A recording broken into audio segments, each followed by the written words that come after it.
Hi hello, എന്തൊക്കെയുണ്ട് വിശേഷങ്ങൾ? എല്ലാവർക്കും സുഖമാണെന്ന് വിചാരിക്കുന്നു. പുതിയ വീഡിയോയിലേക്ക് എല്ലാവർക്കും സ്വാഗതം. അപ്പോൾ ഇന്നത്തെ വീഡിയോ വന്നിട്ട് നല്ലൊരു ബീഫും കൂർക്കയൊക്കെ വെച്ച് നല്ലൊരു റെസിപ്പിയും പിന്നെ ക്ലീനിങ്ങൊക്കെ ഉൾപ്പെടുത്തിയിട്ടുള്ള വീഡിയോ ആണ് കേട്ടോ. അപ്പോൾ എല്ലാവരും വീഡിയോ ഒന്ന് സ്കിപ്പ് ചെയ്യാതെ കാണുക. അപ്പോൾ ചേട്ടനും കാലത്ത് ഒരു 9 മണിയായപ്പോൾ കുറച്ച് ബീഫൊക്കെ വാങ്ങിച്ചിട്ട് വന്നിട്ടുണ്ട്.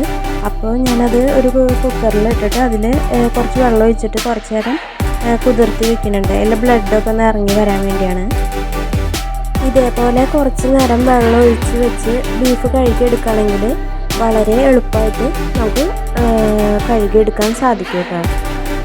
ഇനി ഈ നേരം കൊണ്ട് നമുക്ക് കൂർക്ക ഒന്ന് വൃത്തിയാക്കി എടുക്കാം. ഇത് കടയിൽ നിന്ന് പച്ചക്കറി കടയിലൊക്കെ ഇതേപോലെ ക്ലീൻ ചെയ്തിട്ട് നമുക്ക് കൂർക്കയൊക്കെ കിട്ടും. പിന്നെ കൂർക്ക കട്ട് ചെയ്ത് വൃത്തിയാക്കി എടുത്താൽ മതി. കൂർക്ക കഴുകി എടുത്ത് വന്നതിന് ശേഷം ഞാൻ ബീഫ് കഴുകി വൃത്തിയാക്കി എടുക്കുന്നുണ്ട്. കടയിൽ നിന്നും കൂർക്കൊക്കെ ക്ലീൻ ചെയ്ത് കിട്ടുകയാണെങ്കിൽ പോലും അതിൽ നിറച്ച് മണ്ണൊക്കെ ഉണ്ടാവട്ടെ. അപ്പോൾ അത് നന്നായി ഒന്ന് കഴുകി എടുക്കണം.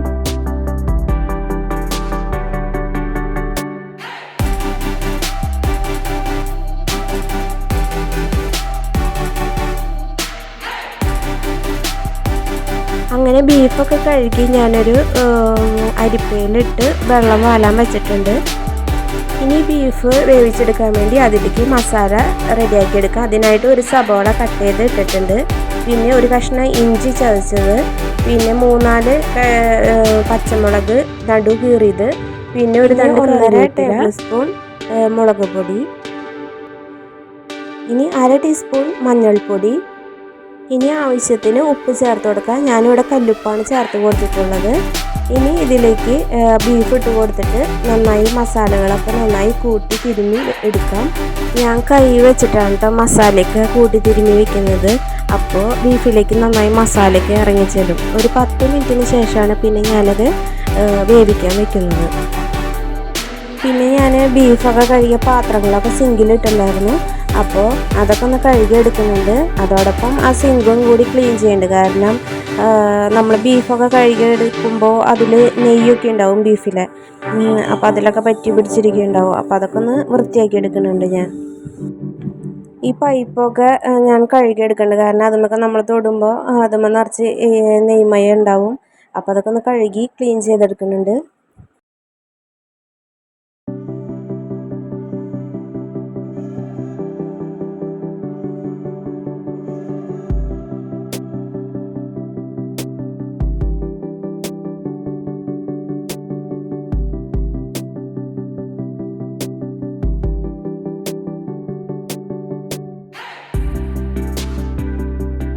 ഹാൻഡ് വാഷ് വെച്ചിട്ട് ഞാൻ സിങ്കൊക്കെ ക്ലീൻ ചെയ്തെടുക്കണത്.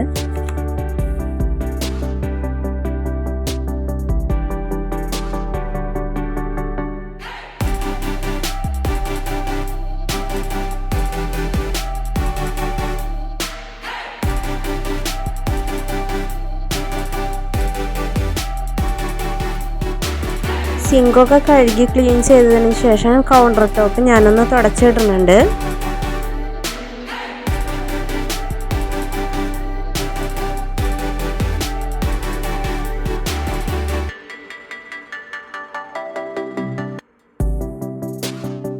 ഇനി ബീഫ് വേവിക്കാൻ വെക്കാം.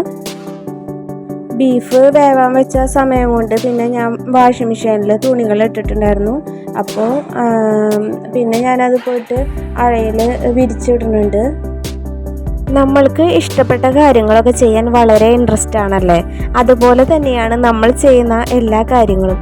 നമ്മൾ ചെയ്യുന്ന ജോലികൾ ഇഷ്ടത്തോടു കൂടി സന്തോഷത്തോടും കൂടിയും ചെയ്യുമ്പോൾ നമ്മുടെ പണികളൊക്കെ വളരെ പെട്ടെന്ന് തീരുന്ന പോലെ നമുക്ക് തോന്നും. പിന്നെ അത് കഴിഞ്ഞിട്ട് നമുക്ക് ഫ്രീ ആയിട്ടൊക്കെ ഇരിക്കാമല്ലോ.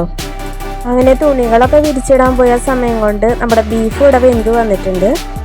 പിന്നെ ബീഫ് കാച്ചാൻ വേണ്ടി ഞാനിവിടെ ചുവന്നുള്ളിയും വെളുത്തുള്ളിയും ചതച്ചെടുത്തിട്ടുണ്ട്. പിന്നെ ഒരു സവാളയുടെ പകുതി ഞാൻ കട്ട് ചെയ്തെടുത്തിട്ടുണ്ട്. ബീഫ് ഇവിടെ നന്നായി വെന്ത് വന്നിട്ടുണ്ട്. ഇനി കുറച്ച് ബീഫ് ഞാൻ ഇതിൽ നിന്ന് മാറ്റി വയ്ക്കുന്നുണ്ട് കേട്ടോ. പിന്നെ കുറച്ച് ബിരിയാണി മക്കൾക്ക് ഉണ്ടാക്കി കൊടുക്കാൻ വേണ്ടിയാണ്, ബീഫ് ബിരിയാണി ഉണ്ടാക്കി കൊടുക്കാമെന്ന് വിചാരിച്ച് ആണ് ഞാൻ മാറ്റി വയ്ക്കുന്നത്. ഇനി കുക്കറിലേക്ക് ഞാൻ നന്നാക്കി വെച്ചിരിക്കുന്ന കൂർക്ക ഇട്ട് കൊടുത്തിട്ടുണ്ട്. ഞാൻ ഉപ്പും കൂടി ഇട്ട് കൊടുത്തതിന് ശേഷം വേവിച്ചെടുക്കാം. ഉപ്പിട്ട് കൊടുത്തതിന് ശേഷം ബീഫും കൂർക്കയും ഒന്ന് മിക്സാക്കി കൊടുക്കുന്നുണ്ട്. ഉപ്പ് ഇട്ട് കൊടുത്തതിന് ശേഷം ഒന്ന് മിക്സാക്കി കൊടുത്തിട്ട് അതൊന്ന് അടച്ചു വെച്ച് ഫ്ലെയിം ഓൺ ചെയ്ത് കൊടുത്ത് കൂർക്കയൊന്ന് വേവിച്ചെടുക്കാം. കൂർക്കയൊക്കെ വെന്ത് വരുന്ന ഈ നേരം കൊണ്ട് ഞാൻ അകമൊക്കെ ഒന്ന് അടിച്ചു വാരി തുടച്ചിടുന്നുണ്ട്. നമ്മൾ ചെയ്യുന്ന എന്ത് ജോലിയും മനസ്സറിഞ്ഞ് ചെയ്യുമ്പോൾ, അതായത് ഇഷ്ടത്തോടു കൂടി ചെയ്യുമ്പോൾ നമുക്ക് കിട്ടുന്ന സന്തോഷം എന്ന് പറയുന്നത് അതൊന്ന് വേറെ തന്നെയാണല്ലേ. നമ്മൾ എന്ത് കാര്യം ചെയ്യുമ്പോഴും നമുക്കത് ഇഷ്ടമാണ് എന്ന് തോന്നുമ്പോഴാണ് എല്ലാ കാര്യങ്ങളും വളരെ പെട്ടെന്ന് ചെയ്തെടുക്കാൻ സാധിക്കുന്നത്. നമുക്ക് ബുദ്ധിമുട്ടുള്ള കാര്യങ്ങൾ ആദ്യം ചെയ്ത് തീർത്തതിന് ശേഷം ലാസ്റ്റിലേക്ക് ചെറിയ കാര്യങ്ങൾ ചെയ്യുമ്പോൾ നമ്മുടെ പണികളെല്ലാം വളരെ കുറഞ്ഞു വരുന്നതായിട്ട് നമുക്ക് തോന്നും. ഇനി ബീഫ് കാച്ചാൻ വേണ്ടി ഞാൻ ഫ്ലെയിം ഓൺ ചെയ്തതിന് ശേഷം ഒരു ചട്ടി അടുപ്പത്ത് വെച്ച് കൊടുത്തിട്ടുണ്ട്. ഇനി അതിലേക്ക് വെളിച്ചെണ്ണ ഒഴിച്ചു കൊടുക്കാം. വെളിച്ചെണ്ണ ഒന്ന് ചൂടായി വന്നതിന് ശേഷം അതിലേക്ക് കട്ട് ചെയ്ത് വെച്ചിരിക്കുന്ന സവാളയും പിന്നെ ചതച്ച് വെച്ചിരിക്കുന്ന വെളുത്തുള്ളിയും ചുവന്നുള്ളിയും ചേർത്ത് കൊടുത്ത് ഇതൊന്ന് മൂപ്പിച്ചെടുക്കാം.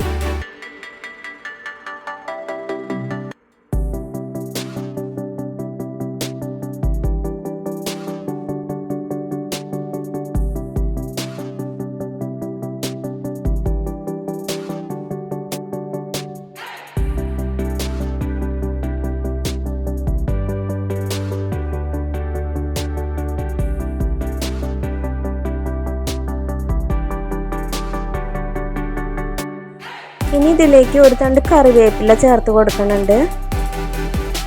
കറിവേപ്പില ചേർത്ത് കൊടുത്തതിന് ശേഷം ഈ സവാളയും വെളുത്തുള്ളിയും ചുവന്നുള്ളിയും ഇതൊന്നും നന്നായി മൂപ്പിച്ചെടുത്ത് അതിലേക്ക് ആവശ്യമായ പൊടികൾ ചേർത്ത് കൊടുക്കാം. അതിനായിട്ട് ഞാൻ 1.5 ടീസ്പൂൺ മുളക് പൊടിയും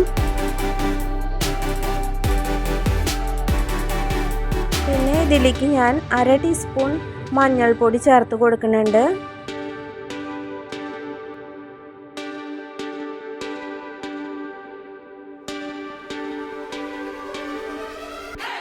പിന്നെ ഇതിലേക്ക് 1.5 ടീസ്പൂൺ മല്ലിപ്പൊടി ചേർത്ത് കൊടുക്കുന്നുണ്ട്. മല്ലിപ്പൊടിയുടെ പച്ചമണം മാറി വരുന്നത് വരെ ഇതൊന്ന് മൂപ്പിച്ചെടുക്കാം.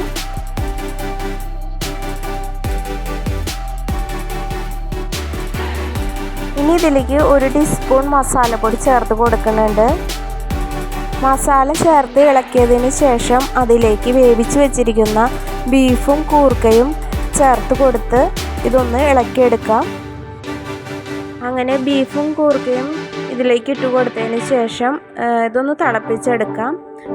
മസാലയൊക്കെ നന്നായി പിടിക്കാൻ വേണ്ടിയാണ്. അങ്ങനെ ബീഫും കൂർക്കയും വെച്ചിട്ടുള്ള കറി ഇവിടെ റെഡി ആയിട്ടുണ്ട്.